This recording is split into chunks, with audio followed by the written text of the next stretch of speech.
Hello hi అండి. క్యాలీఫ్లవర్తో dry PRAN combination ఇచ్చి with tomato వండేసుకుందాం. ఇంకెందుకు ఆలస్యం, కమాన్. క్యాలీఫ్లవర్లో వైటమిన్ సి చాలా బాగా దొరుకుతుందండి. వైటమిన్ సి మన ఇమ్యూనిటీ సిస్టమ్ని బాగా బూస్ట్ చేస్తుంది. ఇది యాంటీ క్యాన్సర్ ఏజెంట్గా కూడా వర్క్ చేస్తుంది. బట్ చాలా కేర్ఫుల్గా దీన్ని క్లీన్ చేసుకోవాలండి. బికాజ్ ఈ క్యాలీఫ్లవర్ మీద ఒక సాఫ్ట్ లేయర్ అనేది ఉంటుంది. దీని మీద డైరెక్ట్ పెస్టిసైడ్స్ చేస్తారు కదా, మనం పీల్ ఆఫ్ చేయడానికి ఏమి ఉండదు కాబట్టి దీనికి.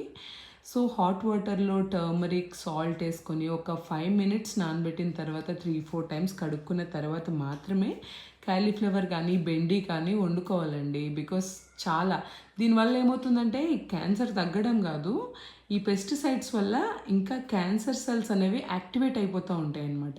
పిల్లలు ఈ డ్రై ప్రాన్ అవి తినరు కదా, సో నేను ఇట్లా గోబీ ఫ్రై చేశాను. Oil not all the time suggestible, but some times okay కదా.